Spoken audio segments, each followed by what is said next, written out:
So I want to tell you a story about a company that has shifted their perspective and has done this the right way, and they're not even close to done, because it's an infinite game that they're playing.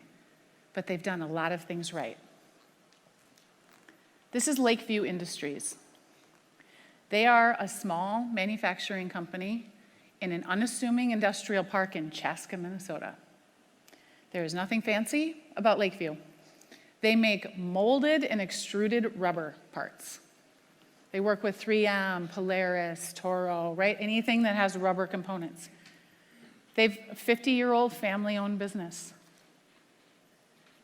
On a Friday in March of 2020, Governor Walz declared the lockdown order, shut everything down in Minnesota. The very next day, because they were an essential business, the entire leadership team of Lakeview showed up at the plant. Their president, John, had a face mask that he had gotten from a doctor friend of his from the previous week. And he laid down a challenge to their team. They make plastic and molded rubber. Can we make a face shield? How the heck would we do that? 36 hours later, they had a working prototype. The leadership team stayed until they figured out how to solve the problem. That same day, they started ordering parts. 4 days later, they had produced 50,000 face shields. They were one of the first in the country to produce these and get them out to the frontline workers that needed them. How did they do that? Right? Their people were working 7 days a week, 12 hours a day. Everyone else was furloughing. They were hiring. They were calling companies in the industrial park and saying, send us your people that you had to furlough. We will take them. We will pay them well, right? We need them. We can give them some certainty in a very uncertain time.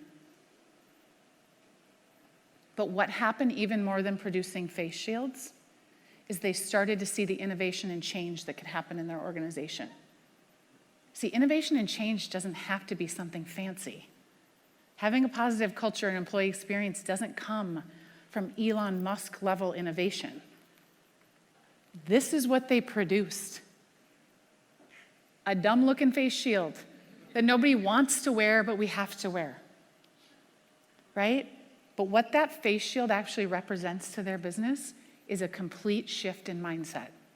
They are not the same business that they were that Friday in March. Just months later, they were a different business. So Joe teed this up nicely for me this morning when he talked about growth versus fixed mindset. What they realized is that they were dealing with a fixed mindset company that had to be growth mindset in order to grow, in order to survive through what they knew was coming. And what did that look like?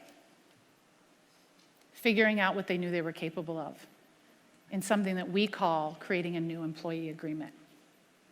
This is something you all need to be thinking about in your organizations. Is times have changed. The relationship between companies and employees is different than it was before. And what they did is they got real about their values. They started talking about day to day, how do you think, how do we act, and how do we interact in our organization?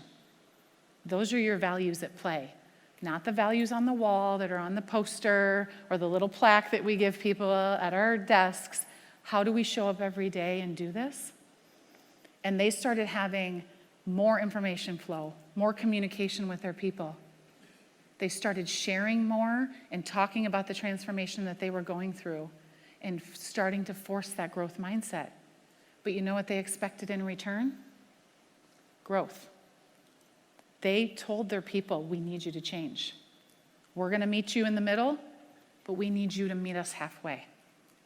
We need you to do your part as employees, and we're going to do our part as leaders. The hardest thing for them in this fixed versus growth mindset assessment was that they were run by a growth mindset president with a couple of growth mindset folks on the executive team, and the rest of the management team was all fixed mindset. They'd been there for many years, and they just looked at the business as, we just do molded and extruded rubber. There's not much more that we can do. But the thing they found out is their frontline workers were all growth mindset. Their gap was in their leaders. They had growth mindset people that were willing to change, willing to try something new, willing to explore, like what could we be as an organization? And they were stuck with a leadership that just couldn't get past it. They have an entirely new executive team, all but one person in the last 2 years. It wasn't dramatic. It wasn't this like we blew up the organization. It was just a slow agreement that this wasn't the place for the fixed mindset people anymore, and they chose to go somewhere else. Right? It was a good improvement for the organization.